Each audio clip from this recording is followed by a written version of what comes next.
de forma nenhuma para te desmotivar e te desacelerar a não fazer a obra na casa do Senhor, de forma alguma.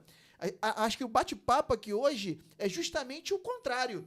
É fazer com que você, de forma plena, na presença do Senhor, faça aquilo que Ele te chamou para fazer. Sim. Sabe? Assim como o pastor Johnny falou, de forma orgânica, dentro do corpo, a ponto de não penalizar a sua família, o seu casamento, o seu próprio ministério, né? Então, esse é o papo de hoje aqui, né? Por isso que a gente está falando. Às vezes tem pessoas fazendo 10 coisas na igreja. E talvez a gente mesmo aqui esteja assim, dando um tapinha nas costas. Pô, meu irmão, Deus abençoe sua vida, cara. Como você faz coisa?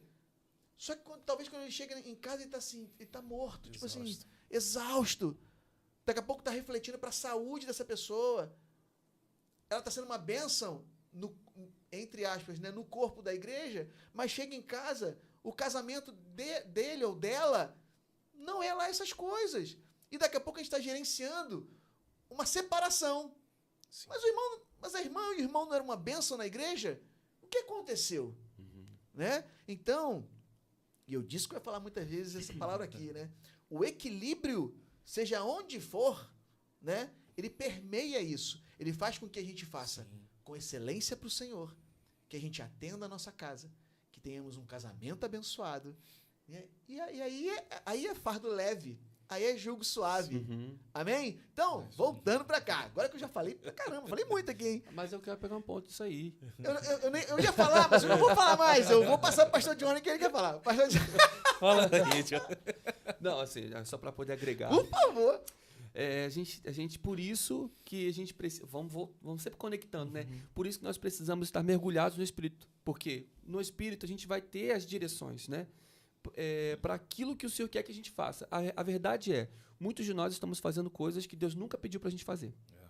E a gente está muito ligado nessas estruturas hollywoodianas, né, que a gente tem que trazer para dentro das igrejas. Né? E assim, qual é o propósito? Deus chama alguns pastores, nós estamos numa mesa aqui de líderes, né, pastores. Sim. Deus chama alguns pastores com uma grande projeção.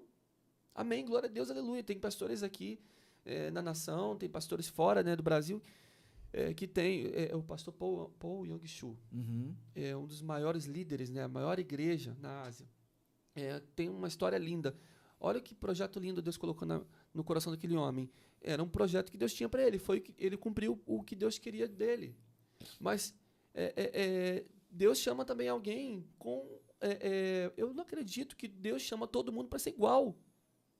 Tá? Eu acho que nós precisamos acessar em Deus, mergulhar em Deus para acessar em Deus o que há específico para nós, para cada um de nós, sabe? Sim. Então, assim, eu olho para o Paul Yong-Shu, é bonito, é legal, mas eu já entendi que não é a mesma coisa que Deus me chamou para desenvolver, entendeu?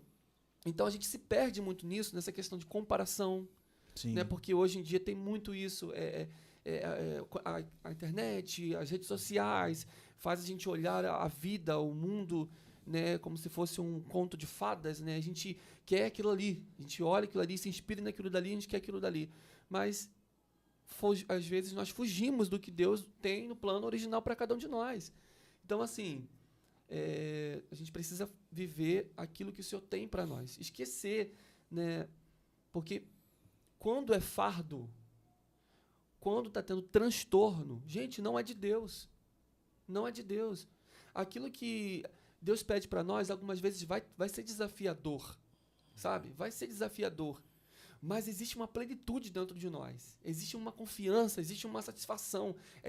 Você olha assim e você fala, nossa, é desafiador. Eu vejo lá, um exemplo, né? Vamos lá, eu vou encarar a igreja.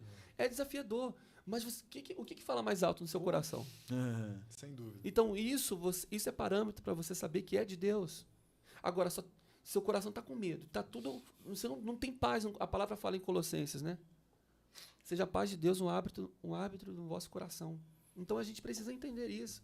Às vezes está sem paz, por quê? Porque nós estamos carregando bagagens que não são nossas, né? Fazendo aquilo que Deus não pediu para a gente fazer. É interessante, eu passei uma situação hoje dessa, inclusive, né? Eu estava conversando com a minha esposa sobre isso hoje, né? Quando você fala de algo ministerial, né? Às vezes você é tomado por um medo, mas ao mesmo tempo por uma certeza tão grande. Isso aí. Que a certeza que o Senhor coloca no seu coração é maior do que o medo que você tem. É isso Sim. aí. Sabe? Olha que coisa interessante, né? A certeza do Senhor prevalece sobre a incerteza ou o medo que possa estar te afligindo.